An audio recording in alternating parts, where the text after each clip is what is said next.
বলো তো দেখি, পতাকায় মোদের কয়টি রং আছে?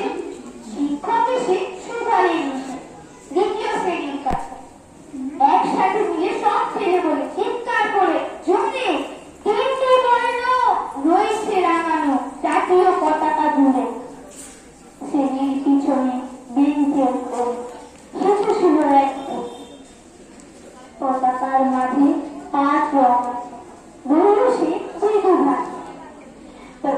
তার কথা শুনে তাকে শ্বশু করে হেসে খায় রুটাপুটি।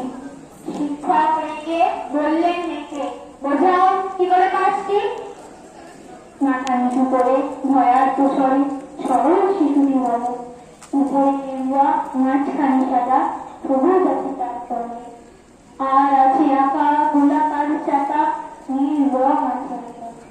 শিক্ষক বলে, এটিকে ধরলে তবুও হচ্ছে 4টে।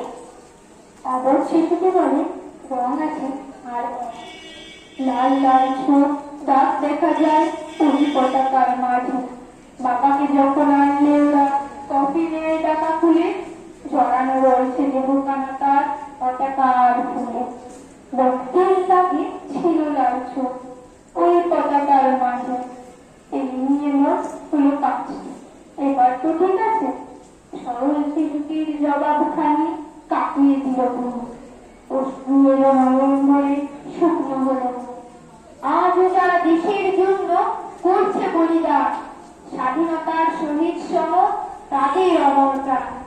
হয়েছে স্বাধীন, পেরিয়ে গেছে 70টি বছর। দেশ বাঁচাতে যাচ্ছে যে প্রাণ, রাখছে কি তার খবর? দেশ বাঁচাতে যাচ্ছে যে প্রাণ, রাখছে কি তার খবর? নমস্কার।